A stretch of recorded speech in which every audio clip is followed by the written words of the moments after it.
We're following breaking news for you right now here on CBS News Philadelphia. We're about to get an update from law enforcement about the search for inmate and convicted murderer Danelo Cavalcante, who escaped from the Chester County prison. This is the 6th day of their manhunt. Let's take a listen to officials. Danelo Cavalcante escaped from the Chester County prison. Since the day of the escape, there have been several credible sightings within an area I described to you yesterday within Pocopson Township. We had one additional sighting of Cavalcante last evening within that perimeter and conducted a multiple hours long search of the area, but were unable to locate him. Early this morning, we were notified by security at Longwood Gardens that they had trail camera photos taken on their property which appear to be Cavalcante. This area is just south of the perimeter. Investigators quickly examined those photos and we can confirm it is Cavalcante.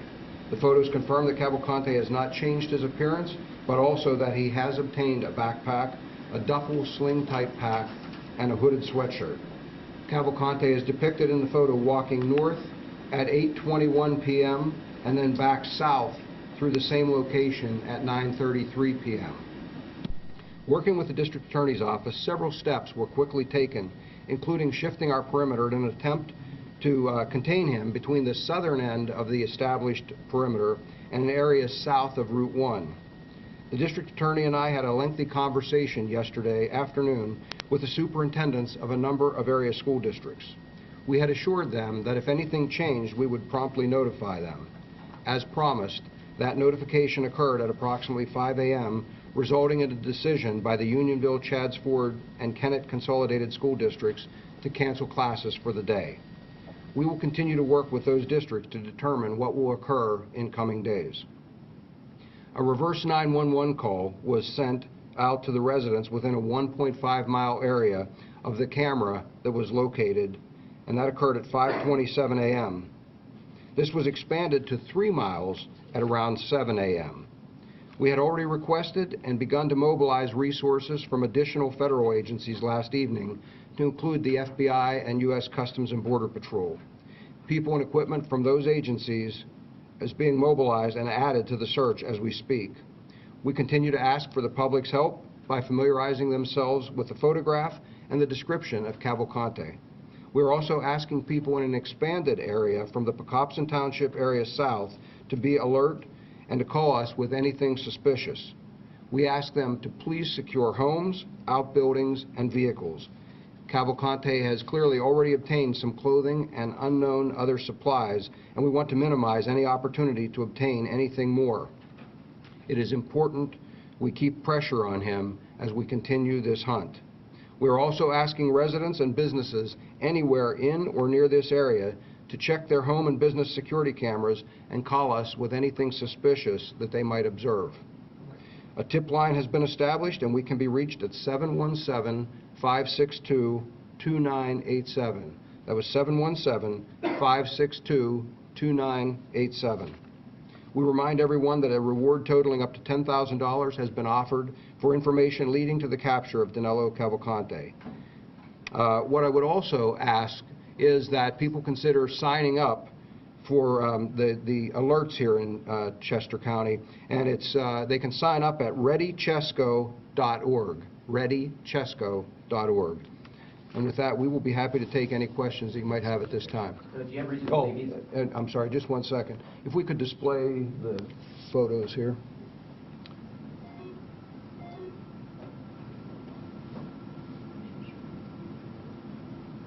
I can start with the question while he's getting those photos up. Do you believe that he's now actually out of that 2-mile radius that you were initially looking at yesterday? Yes, we believe he's just south of that radius, and that's why, again, we've shifted that perimeter now to include that area.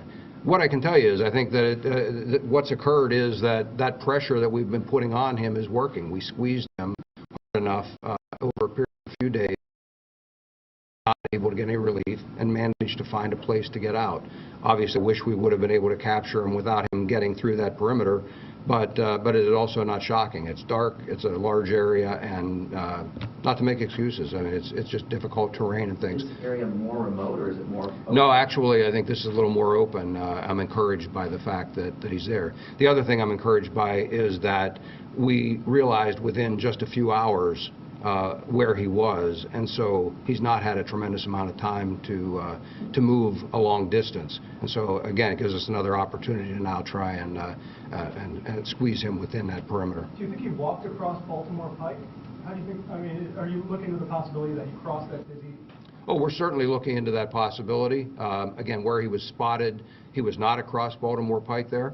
But obviously, we consider anything, and the perimeter has expanded south of Route 1 as well. Is this trail camera monitored either by law enforcement or by Longwood 24/7? No, it was a private camera, and an individual checked it and notified us promptly. It's not a Longwood Gardens camera? It's my understanding that they allow some others to put cameras on their property, and that individual provided the information. Any idea how he got the supplies? Were these the result of burglaries?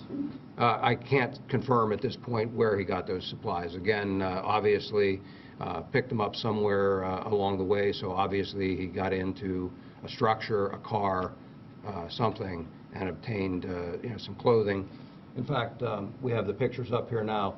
You can see from this picture, he's got a sling-type duffel bag. You can also see shoulder straps in another photo here that you'll see in just a minute. He's got a backpack on his back as well, so he's got 2 packs. He also, in another picture you'll see, he's obtained a hooded sweatshirt. If we can... And so what I would tell you is that I mentioned that there were 2 different times. So what we believe happened is he walked into that area, was likely not well oriented, headed north, probably ran into the perimeter, realized he couldn't go that way, and turned the opposite direction and came back through the camera a second time. So this is when, with the pack on and the hoodie, he's headed north actually here, and then about roughly an hour later is coming back south without the hoodie on. That photo is from when? 9:30? So it's, let me get the time here. It was, yeah, the time is an hour off. That's depicted on the camera. I'm sorry, give me just a minute to find my times here.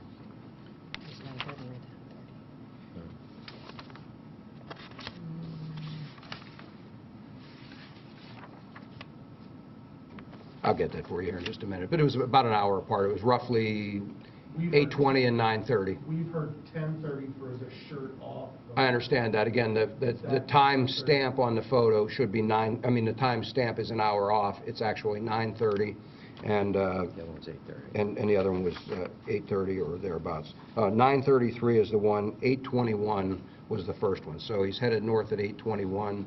It says 9:21, and then he's headed south at 9:33. So are you widening the perimeter or moving it south? How would you describe it? We're expanding the perimeter, but we're also eliminating the northern end of that perimeter. So the community that was surrounded by that won't be surrounded by it now. So if you went to the southern end of what we had established previously as a perimeter and go south from there, down and across Baltimore Pike, that would be the current area. Is he making a mistake then, or is this just another successful attempt of him evading authorities at this point? Oh, I think he's absolutely succumbing to the pressure, and yes, he's trying to escape, and that's what he managed to do. He found a point that he could squeeze through that perimeter, and he traveled south. We'll now expand that perimeter and move it so that we can try and encapsulate him again, and we're already actively searching those areas. It's been 6 days. I mean, do we know anything more about his background? Does he have any survival skills? I mean, he's been foraging, clearly he's been stealing stuff.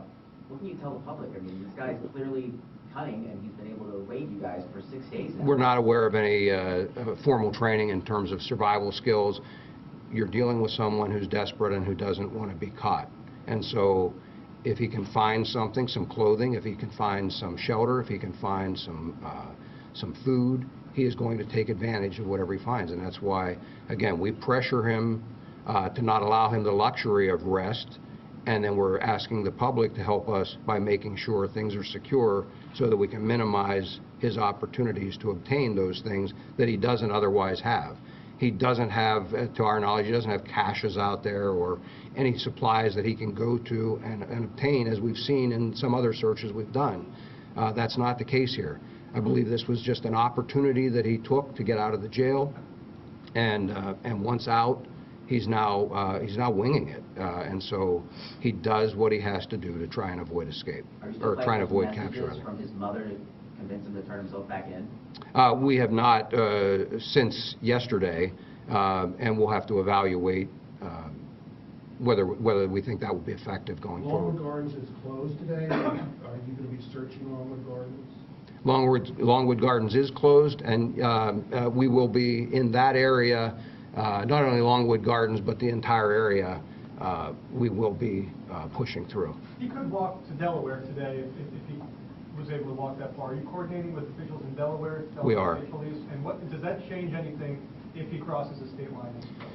It really doesn't. There's a federal warrant that the marshals have obtained for him. That's again, it's federal warrant, so it covers us regardless of where he goes. You would still be at this point, I don't believe he has made it to Delaware. I believe he's still well into Pennsylvania, and we're going to act on that and continue to pressure him.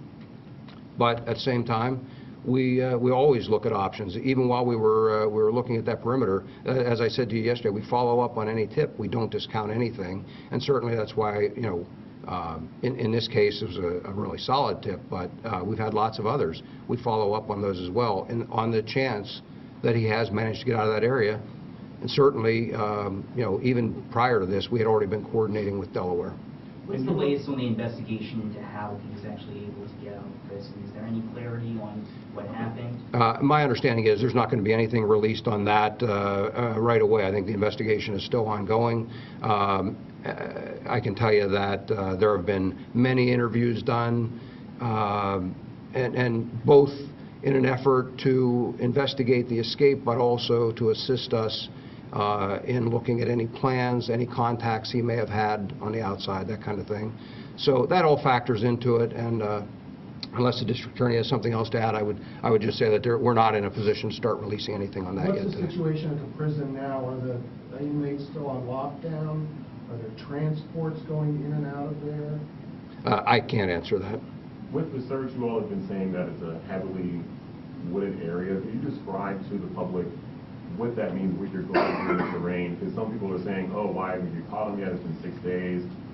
Where are the dogs? That kind of stuff. Yeah. Can you describe what it's like out there? What I would describe to you, you know, again, you've heard me refer to other searches. I mean, the terrain here, while one would think, okay, we're not in the middle of a national forest or something else, what you have, though, are significant parcels of wooded area with a lot of undergrowth, so thick that our searchers can't be more than a couple of yards apart, or they at times lose sight of one another. It's so thick that they have to hack their way through or go around and try and make sure that they've still covered that area, because you can't walk through it. That's certainly not everywhere, but there are large patches of that kind of undergrowth in the woods. You know, additionally, one of the challenges that you have here that you don't have out in a larger forest is you've got people with large yards, parcels of land, multiple acres with outbuildings and you know, shrubbery, landscaping, all kinds of things, sheds that afford an opportunity to hide. Again, none of it insurmountable, but it makes for additional challenges when you're searching those areas. There are a lot of places that someone can hide, and again, you would think, you know, we're in a closer to an urban area here, there wouldn't be all of these forests. There are, and what's the long-term game plan here? I mean, it's been 6 days. If this goes into a 7th, 8th, goes into next week or a month, I mean, are you going to start scaling down resources, or just keep throwing? The long-term game plan is, as long as we believe we're being effective, and I do believe, we will continue with this search. We will continue a hard search, and we'll capture them. We've had searches that have gone well in excess of a month.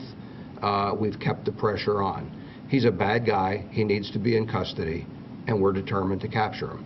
So as long as we have the ability to identify areas that are suitable for us to be searching, we will continue to do that. And again, I'm confident that in the long run, he will be captured. You mentioned the hooded sweatshirt. What's the current description? Do you have a clothing description or any? I don't have a color or anything on that sweatshirt yet at this point. We're still analyzing some things. One of the challenges is with a picture like this, it's night vision or infrared, and so colors don't translate easily. We're having some people take a look at it and see if we can make a determination from it, but I don't have a color or anything to provide you at this point. How did it come about that state police started leading the investigation, and moving forward, could that potentially change if this goes on longer? Well, as I said, that was a decision that was made in conjunction with the district attorney's office. We looked at where that search area had expanded to, the types of resources and things that needed to be brought in, and so we've done these, and it seemed to be a natural progression. And again, nothing changed in terms of our working relationship. We've worked well with the DA's office. That continues. They're an integral part of this investigation, and I anticipate that state police will continue in the lead. Again, we'll have to assess that, but we've got our federal partners in here as well, and we're already coordinating with adjacent states. So, I think we're doing everything we can to ensure that we contain him as best we can until we capture him, and to have a contingency in place should he squeeze through again. Did you guys do a push inward yesterday from the perimeter? Is that a Yes. technique to kind of push inward? And There was a push that was done because of an additional sighting. We were pushing through there anyway in different parts of the perimeter, but there was specifically a push that was done in response to a sighting from within the perimeter, and that continued on for several hours last evening and well into the evening. Slow walk, just everyone's moving towards the center to close the perimeter to make it smaller? No, the perimeter stays intact, and we move additional people inside there, typically tactical team members, and we utilize them to push through and push toward the perimeter. Just to clarify, so the FBI and Customs have just now joined, or have they been part of this to begin with? And to clarify, are all schools in the area closed then? The FBI and Customs have been part of this from the standpoint that we have been working with them on some analysis and planning some other resources. They are sending some tactical teams and some equipment to join the search effective today. And I'm sorry, the other question was about the schools? Yeah, are they all closed or just? No, those two districts that I those two mentioned. districts? Okay. What's the number of personnel on the ground? I couldn't give you a firm count. I would have to estimate 200 or 250. It may be a little higher. And keep in mind, that's at any point in time. This is a 24-hour operation, so we're cycling people in and out. Do you have any idea how many calls, how many tips you all have received? Is it in the hundreds, dozens? Probably somewhere in excess of 100. You mentioned the new search area is a little bit more open than remote and previous. Does this change any search methods going forward? It doesn't change the methods. It changes the effectiveness of some of the technology. Some of it obviously is we're better served by it in some of the more open areas, but it really doesn't change the fact that our path forward here is to keep pressure on him and to search those areas, whether using technology, whether physically searching it, sweeping through. Even in the more open areas, there you still have, again, a lot of places to hide. Homes, businesses, outbuildings, and on, that all present an opportunity for him and a challenge for us. But again, I'm confident that he will slip up. He did here. He walked into a trail cam, didn't know it. He'll slip up. We're making him move, and that's a good thing. So you said one additional sighting yesterday. Does that mean it's 5 credible sightings now? Yes, plus the trail cam. Okay.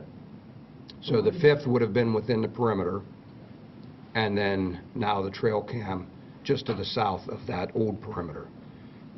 Excuse me. What do you say to the community now with these credible sightings? People out there, posting on social media, they're afraid. What do you say to them to make them feel reassured in your efforts to find them? I do understand and empathize with their concern. As a parent, I would be concerned for my children's safety, grandchildren's safety as well. So I understand that. What I would tell them is, again, we're asking them to be alert, to just take, I don't know that there's such a thing as ordinary precautions, but use some common sense. You know, we're not trying to lock people down. At the same time, they should use some caution. They should be observant as to what's going on around their home, in their yard, that kind of thing. As I've mentioned, we're asking them to lock their vehicles. If they don't ordinarily do that, or ordinarily they would run in for a few minutes into the house and not lock their car, please lock the car. And pay attention to what's going on. Pay attention to your neighbors. Anything that's unusual there, in the event they're not home, perhaps you know, we can get a call and end this quicker. But really, it's vigilance that we're looking for from people right now. He's clearly in escape mode, but he's desperate. So his history is that he's a dangerous individual, and I know that sounds contradictory. Well, he's dangerous, and I'm not saying lock down. If we identify that he's in a very specific area, my recommendation then would be stay in your homes. And we will message the people if we truly have him locked down into a very small area. Much like we used reverse 911 this morning, we have the ability to do that. We can use the Chesco alerts. We'll get word to people if we need them to take more decisive action.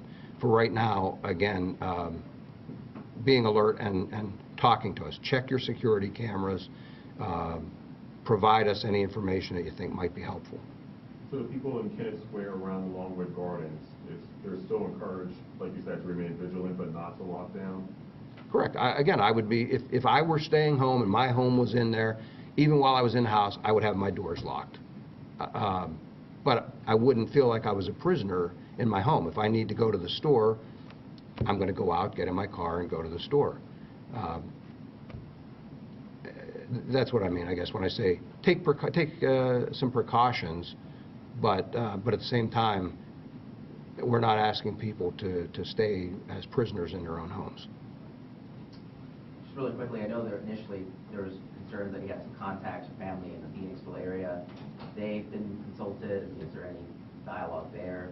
Any chance he's been in contact with any of those? At this point, any interviews or anything else that we would have done will remain confidential at this point. I wouldn't want to disclose. But rest assured that any family, friends, associates, contacts even from jail, we have run all of those things out, and we continue to run those out, looking for anything that might be helpful. Okay. All right. I believe we'll be sending these photos out. We'll make them available to you electronically if you would like those. And I thank you for your time, and I thank you for your assistance getting this word out to the public. Another update today, or are you not? I don't know yet whether we'll see how things go today, but we'll certainly update you on a regular basis. Okay.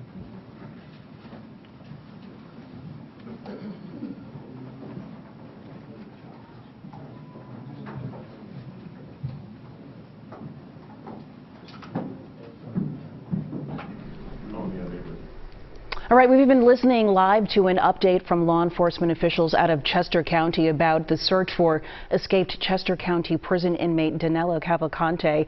The lieutenant colonel from the Pennsylvania State Police describing him as desperate and that he does not want to be caught.